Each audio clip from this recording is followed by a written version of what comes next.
totoong dahilan ng hiwalayan nila ni Sasna. Third party. Nakapanayam ng ABS-CBN News ang aktor na si Jerome Ponce tungkol sa kontrobersyal na breakup nila ng actress-influencer na si Sasna Loperan. Ayon kay Jerome, happy siya months after the split as he is focusing more on being a better person.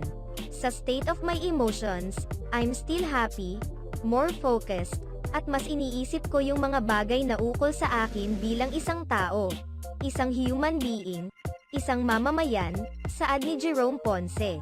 Nilinaw din niya ang kumakalat na larawan patungkol sa di umano'y pagiging cheater niya kaya nagtapos ang relasyon nila ni Sasna.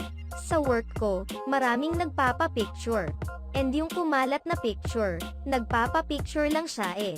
That was the birthday of my cousin. Well, I check nyo ngayon sino ba yung single. Naiintindihan ko yung tao why they judged me